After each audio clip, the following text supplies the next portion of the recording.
Good morning. Welcome to Let's Talk on the Second Chance. My name is Philip Jones.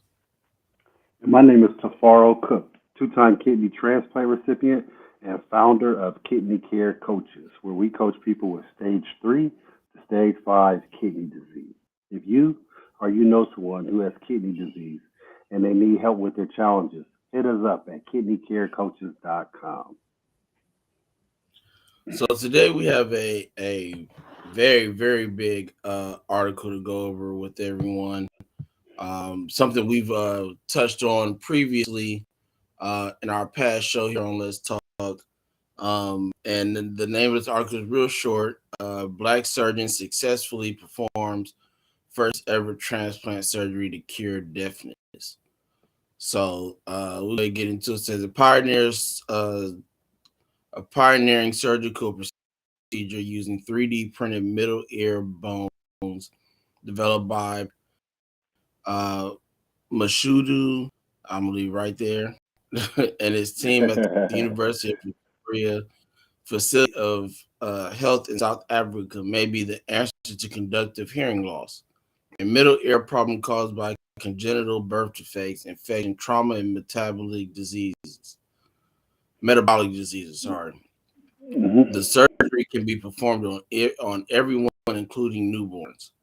In March 2019, um, Professor Mashidu became the first surgeon in the world to successfully perform a transplant surgery that allowed a 35-year-old male recipient whose middle ear was completely damaged in a car accident to hear again. The procedure effectively replaces the hammer, anvil, and stirrup, the ossicles, which is the smallest bones in the body that make up the middle ear.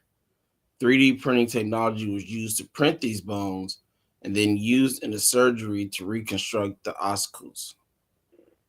The surgery simplifies the reconstruction of ossicles during middle ear procedures such as uh, osteoplasty Oscar. Mhm. and stabectomy in Mhm. order to increase chance of success with minimal intrusion trauma. In addition, uh, yeah, I'm gonna keep on go Professor back. Oh, T. Professor We just call him Mashidu, Professor T. Professor T. Professor P. T. What was that? Professor T. Okay. Professor procedure reduces the chance of facial nerve paralysis, which can occur if the facial nerve that passes through the middle ear space is damaged during traditional surgery. 3D technology is allowing us to do things we never thought we could, he said.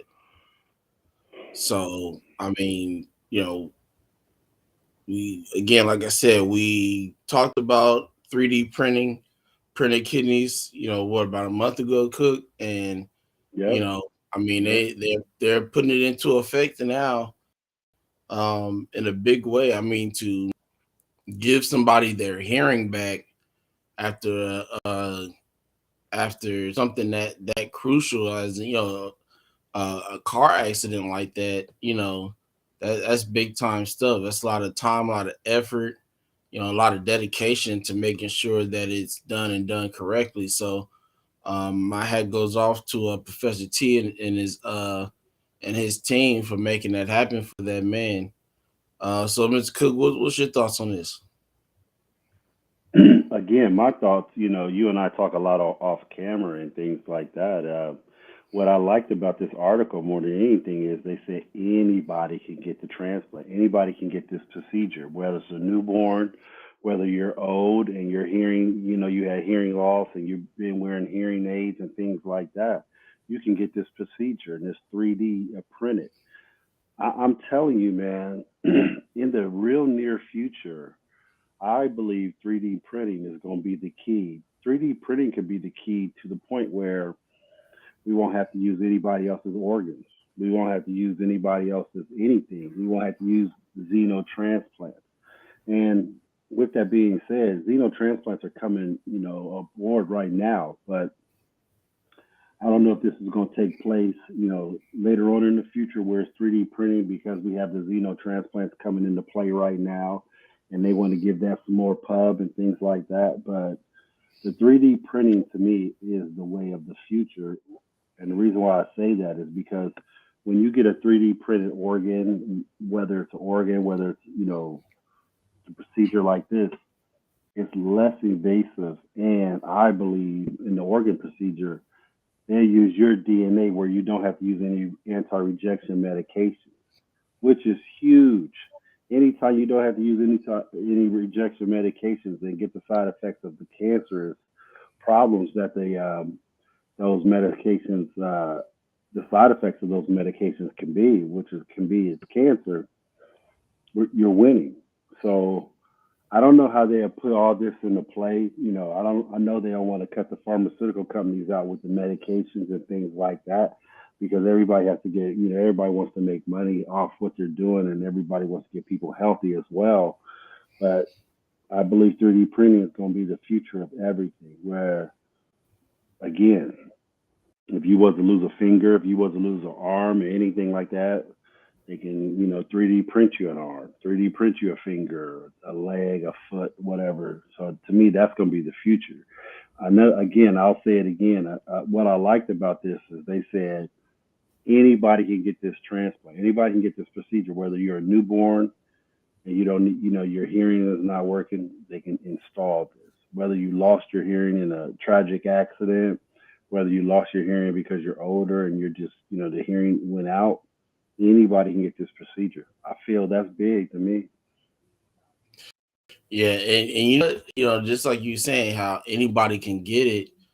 Um, I a couple years ago I took sign language class, and we in this professor, that's a great professor. He always shows this one video in class, kind of an interactive, like it's a family and they have a mixture of uh deaf and hearing family. So some people can hear, some people are deaf and sign, right? And is there are I don't remember exactly the numbers, but there are a lot of children that come into the world deaf or have to deal with these pre-existing conditions that affect their hearing or could affect their hearing in the future. So to be able to, and 9 times out of 10, well, I'm not gonna say 9 times out of 10, sometimes they're able to detect when a child is going to deal with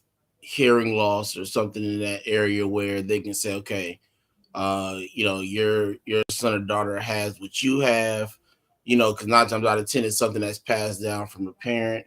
But they always do these checks no matter what. They always do these tests ahead of time just to make sure they can try to catch these things. But so if you already know this ahead of time, you can put all these things in place, before this child is, if you're able to catch it early, before this child even born, and say, all right, hey, 2 3 months down the line, we gonna have this procedure. Because I don't think, I think a newborn, unless it's like an organ or something like that, to be able to cut in this area of the head, I think that's a little bit invasive.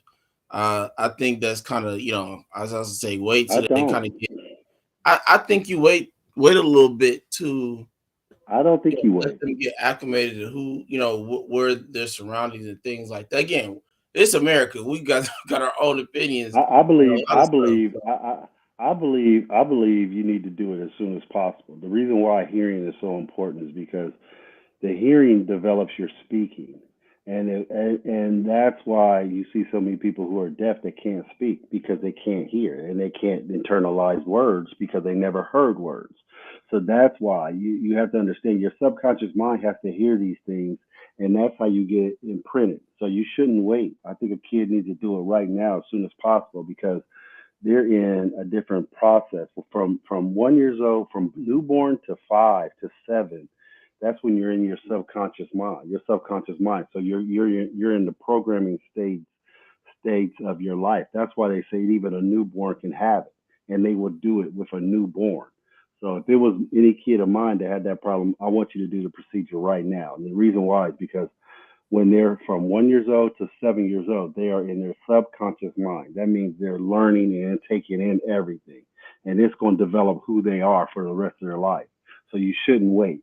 This is the most this is the biggest time of a person's life when it's going to who they are going to be from newborn to 7 years old, and it's because they are in their subconscious mind right now. They're picking up everything. They're little sponges. They're listening. They're doing it all, and it's telling them who they be. If you wait, they miss that whole time.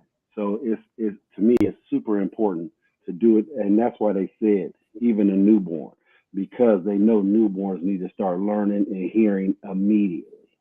So that's where I'm at with Well, I think the reason why they said it is because more or less going off of with when you have a child and a doctor suggests a cochlear implant, they usually wait a certain amount of time before doing that procedure and implanting that device into their that. It's head not a in device. that area. So to Who says they usually wait though? Who says they usually wait? I know they How would. Again, I took the class, so and I've talked. Our okay, professor has the knowledge and then along with the videos and stuff like that that we watched. They okay, every child that's come up, they've waited a certain amount of time first before putting it in. They've never done it like as a newborn.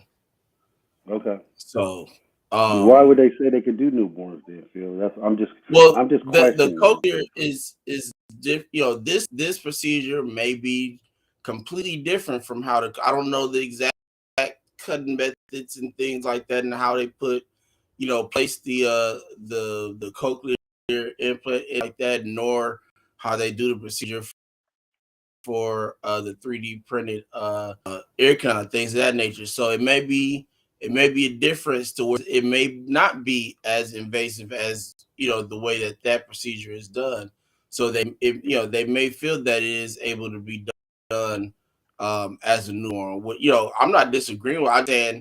I think it should wait, but if you can't and it's going to be able to change a child's life, then do it.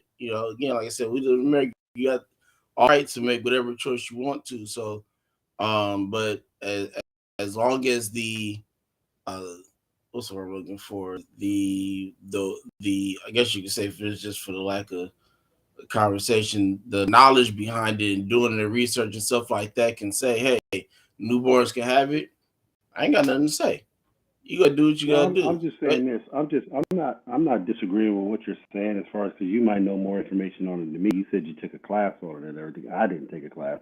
I'm coming from the aspect of when it comes to hearing, if again the subconscious mind, the kids are from 1 to 7 years old, they're sponges, and I would like a kid to learn as much as possible from hearing and things like that. And you know as well as I do when you talk to somebody deaf, their vocals aren't right because they can't hear, so they can't formulate words. And Mm-hmm.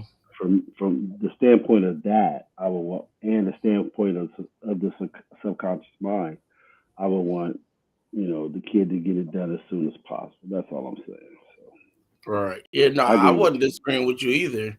I was just saying more or less from for the doctor's more or less perspective.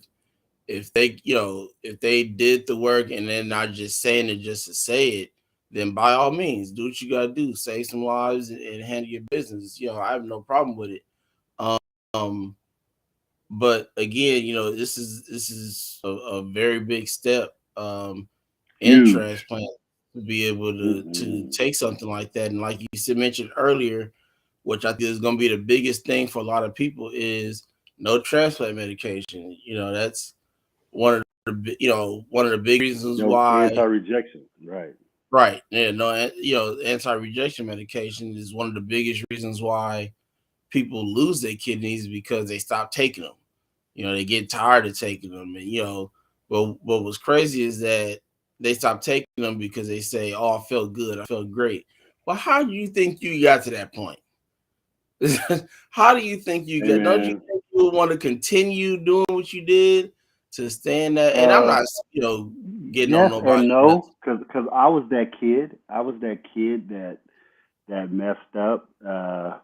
That went into rejection because I thought I felt good and didn't realize that the medications was making me feel good. That you're right. So I agree with you with that. And when you're 20 years old, 22, 23 years old, your ego, you're thinking you're fine, but Right. hey, you think you're fine just because you're fine. You don't know you're fine because of the kidney, because of the anti-rejection medications that are making you fine. So, yeah, I'm agreeing with you on that, bro. But this was a great article. Again, I think this article was really good because of simple fact. We're moving into other territories with transplant that we've never been in.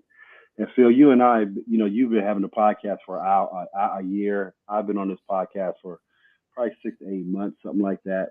And man, what we're talking about, what we're finding in the world of transplant is astronomical. In the last 15 years, I can honestly say I've never seen so much innovation coming out. What's your thoughts on that? Well, a lot has definitely happened, especially since in the past 12 years, since I've been back on dialysis and stuff like that, and just even the stuff around it, around transplant as well. A lot of things has happened, like uh, a combination of dialysis and transplant for kidney patients is now they start your timetable from the first day you get on dialysis. Before it was the first day you go on the list. So now, like me, I've been on 12 years. So, hopefully the next couple months when they put me on the list, I'll be wherever 12 years puts me, which is going to be pretty goddamn high considering the average wait time is 7 to 10. So, hopefully that works out. But, I mean, I am thrilled to see all these new things come about in transplant because uh, what that means is more people getting taken care of in these apartments related to transplant. So I was just talking to somebody about this the other day. We've had this conversation with a number of previous guests in the UK area about their opt out process of being, a donor. And I think that the US should make that adjustment and go to the opt out instead of staying with opt in because it'll definitely save a lot more lives to be, in that way. Our average wait time is 7 to 10 years. Their average wait time is 2 to 3. Come on, If man. if, That if speaks for y'all ain't itself. paying That's attention to huge. what's going on here, something wrong. We put new people in a position, but so hopefully, I have a good feeling these things that are coming down the pipeline now are going to make drastic improvement in a lot of areas, especially like I said, the wait time, and more people start getting these transplants, being able to live their lives, take care of grandchildren, take care of cousins and nephews and nieces, and uh, go to work and do all the things that they want to do that they may not be able to do because they may be in center hemo 3 days a week and don't have the energy nor the time to do any of the things that they normally get to do. Or, people on home dialysis as well. It's they're a little bit more free than in center people, but they even have restrictions as well they have to deal with. So, excuse me. But yeah, great article. Tomorrow, Miss, what was the name of that article? You want to do tomorrow? You remember? Uh, I can see if I can let find it. me. I apologize. I should have had it. Hold No, on. you Let's good. see. I can find it real quick. Hold on, I got it. It says 10 strangers come together for a life-changing kidney swap. So we've Yeah, touched that's on the that one, as big one. well. In the past. So We talked about another one. yeah, it was at the 60 people, right? Yeah, 60 people is Yeah, what it was, right? yeah. So another great story on a kidney swap that's gonna come in tomorrow that we're gonna go over from and this is and this one started. This one's in Houston, so Started in it's good Houston, that it's Texas. That's correct. right. So we're gonna get into this tomorrow. We had some technical difficulties this morning, so that's why we were Yeah, we behind apologize. schedule and Right. we just but Mr. Cook came through. You figure he's like, man, just send me another one. I'm like, all right, well. So we got it in, we was able to get the show done, which is always the goal. So again, thank you. If you're watching live or watching in the future or replaying or whatever, we appreciate you. Please like, comment, subscribe. Give us some suggestions on things to check into. We always want to, Definitely, definitely. We love the feedback. We love the feedback of what you guys got to say, and we also love that give us some tips or some hints on like Phil said, well we should you guys check this out, talk about this, talk about that, and talk about the latest things you hear in transplant. Hit us up and email us whatever you can, and let us know, so things that you guys want to hear about, we could talk about for sure, we could share. also to piggyback off that, if you have something that you want to learn about, right? We possibly could find someone to come on and do a presentation on it. Like tomorrow we have our awesome renal slash dialysis dietitian Lindsay coming on tomorrow to do tomorrow night to do a presentation on what to know if you have CKD. So Hmm. this is sodium is a very important component to kidney disease patients' lives. That's one Yep. thing that we have to watch for sure is our sodium intake. So we'll get a great presentation from her. Ask her some questions. If you have come through, you may have some questions you may want to ask her. Because what I found out is that not everybody has the best relationship with their dietitian. I agree. You want to just go to them and ask them questions, or can go to them or get a hold of them and ask questions and things of that nature. So, it's not also just to put presentations up there, but to provide information and resources and things like that to you all. So, again, we appreciate your love and your support, and we'll see you in the morning.